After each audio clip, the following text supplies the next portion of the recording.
그러니까 그날도 어김없이 바쁜 날이었어요. 저는 열심히 일하고 있었죠.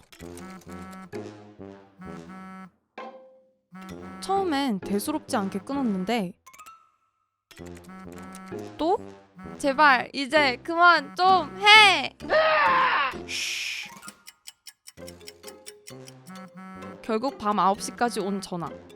A 지역 사냐고 물어보더라고요. 서울 사는데? 아니라고 눌렀더니 죄송합니다. 귀하는 조사 대상이 아니십니다. 조사를 중단하게 된 점 사과드립니다. 서울 사는 저한테 왜 다른 지역 여론조사 전화가 오는 거죠? 아니, 대체 제 번호는 어떻게 한 거예요? 밤 9시까지 여론조사 전화가 울렸다는 이 썰은 스브스뉴스 인터넷 실화입니다. 6월 1일 지방선거가 다가오면서 많은 시민이 여론조사 전화로 인한 불편함을 호소하고 있는데요. 화요일은 한 7통 받은 것 같고요. 또 업무 시간에 전화가 계속 오니까 이게 업무에도 방해가 되고 그런 부분들이 좀 많이 불편했던 것 같아요. 또 번호가 한 개가 아니라서 이걸 다 받아줘야 되나? 그런 생각이 들어요. 진짜 심정으로는 진짜 제 전화번호 여론조사 기관에 누가 갖다 판 게 아닐까 싶고. 스브스뉴스 인턴과 시민들이 제공한 적 없는 번호를 여론조사 기관은 어떻게 알고 있는 걸까요? 여론조사를 관리하는 중앙선거 여론조사 심의위원회에 물어봤습니다. 여론조사 기관이 내 번호를 알 수 있는 건 바로 이동통신사로부터 번호를 제공받기 때문인데요. 이거 개인정보 유출 아니야? No. 공직선거법에 의해 통신사는 여론조사 기관의 요청에 따라 휴대전화 가상번호를 제공해야 합니다.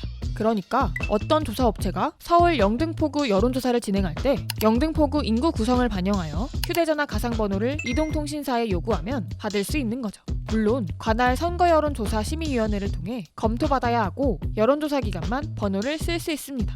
조사 기간이 10일이 넘어가서는 안 되고요. 번호 제공은 그렇다 치고 통화를 거절하는데 계속 전화가 오는 이유는 무엇일까요? 응답을 얻지 못한 사람들 대상으로 통화를 반복적으로 하는 경우는 있다고 합니다. 하지만 재통화 횟수나 주기는 조사기관마다 다 달라서 전화가 한두 번 오다 말 수도 있고 온종일 전화가 울릴 수도 있는 거죠. 그러면 나와 관련 없는 지역에서 전화가 오는 경우는 무엇일까요? 통신사가 여론조사 기관에 번호를 제공할 때에는 통신사에 등록된 주소를 기준으로 선별하는데요. 만약 내 실제 거주지가 인천이어도 통신사 개인정보 주소지가 서울로 돼 있다면 서울 여론조사 전화가 올 수도 있습니다. 그런데 실제 거주지도 인천, 통신사에 등록된 주소도 인천인데 뜬금 서울 여론조사 전화가 오는 경우가 있어요. 통신사로부터 별도로 번호를 받지 않고 무작위로 전화를 걸어 조사하는 방식을 RDD라고 하는데요. 만약 조사업체에서 RDD 방식을 사용했다면 번호만으로 실제 거주지를 식별하기 어렵기 때문에 나는 가본 적도 없는 지역에 여론조사 전화를 받을 수도 있습니다. 퇴근도 했고 드라마나 볼까? 편하게 쉬고 싶은 시간에 갑자기 전화가 오는 이유도 있죠.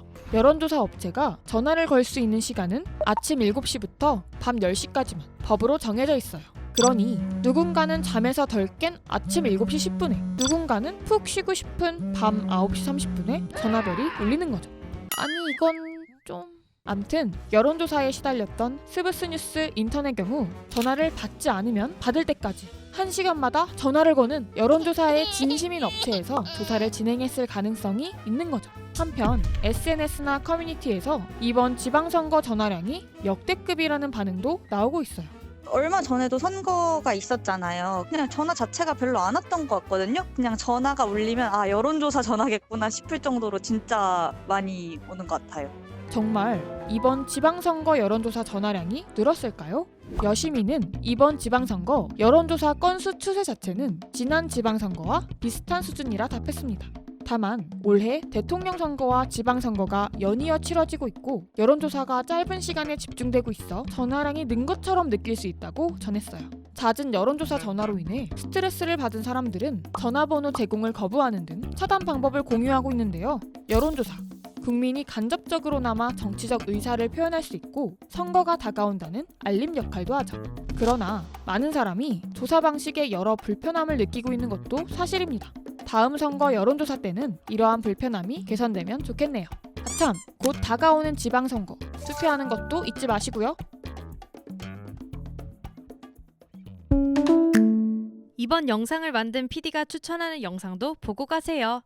스브스 뉴스의 다른 영상을 즐기시려면 구독 버튼을 꼭 눌러주세요.